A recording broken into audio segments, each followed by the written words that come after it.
আসসালামু আলাইকুম, শুভ সকাল।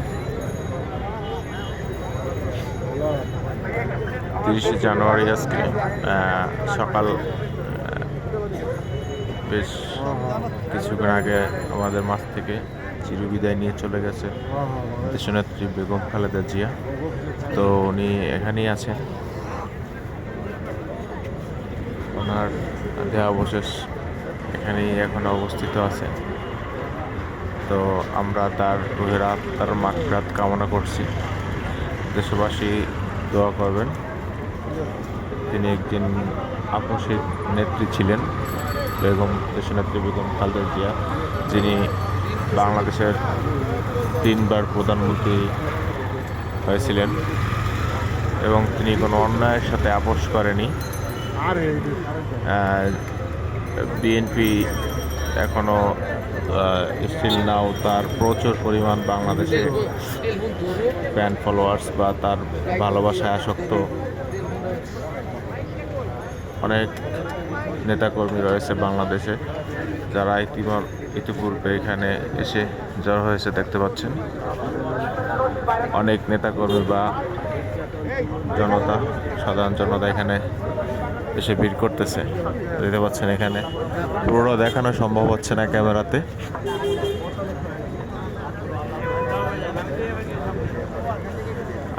তো আমরা তার আত্মার রুহের মাগফিরাত কামনা করতেছি।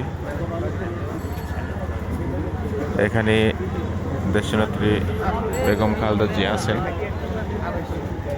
এবার কেয়ার হসপিটাল, ঢাকা, বসুন্ধরা আবাসিক। এখানে প্রচুর পরিমাণ সাংবাদিক, গণমাধ্যম কর্মী ইতিমধ্যে তারা নিউজ করতেছেন, এখান থেকে লাইভ সম্প্রচার করতেছেন বা অনেক নেতাকর্মীদের থেকে সাক্ষাৎকার নিচ্ছেন বা তাদের শোক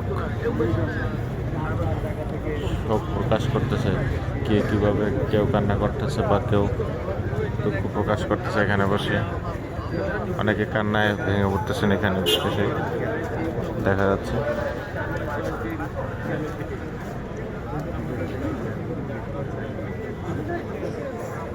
দেখতে পাচ্ছেন এই ইত্তেফাকের একজন সাংবাদিক, উনি সাক্ষাৎকার নিচ্ছেন।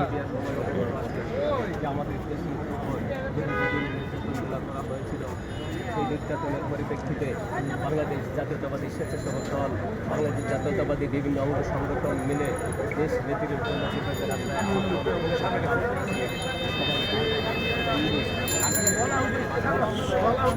সরাসরি এটা হচ্ছে বসুন্ধরা এবার কেয়ার হসপিটাল থেকে। আমি শ্রীপুর মাঠের পক্ষ থেকে তার জন্য দুঃখ প্রকাশ করতেছি, তার রুহের আত্মার মাগফিরাত কামনা করতেছি।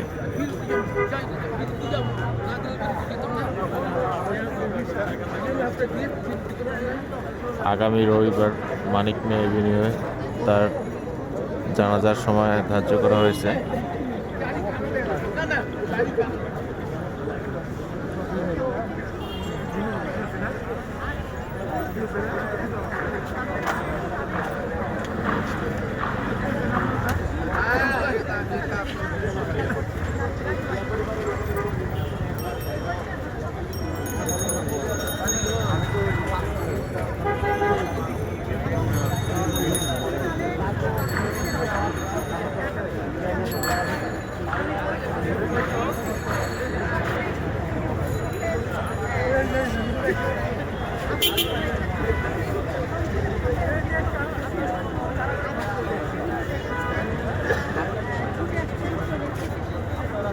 সরাসরি লাইভ সম্প্রসারণ হচ্ছে এখান থেকে।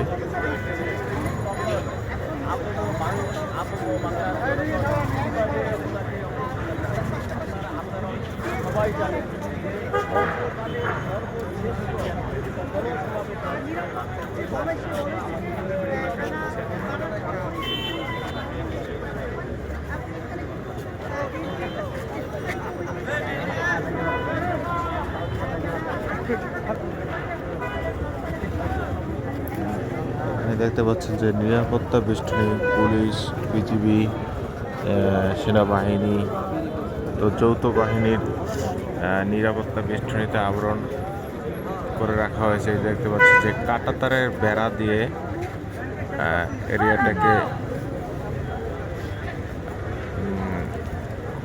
নিরাপত্তা ধারা বেষ্টনী করা হয়েছে।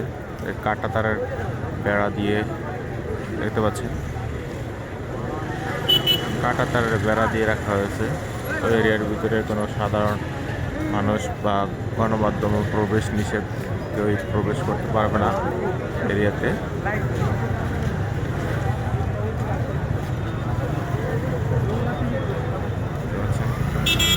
প্রচুর পরিমাণ লোকজন, নেতাকর্মী, গণমাধ্যম কর্মী এখানে ইতিমধ্যে ভিড় করছে।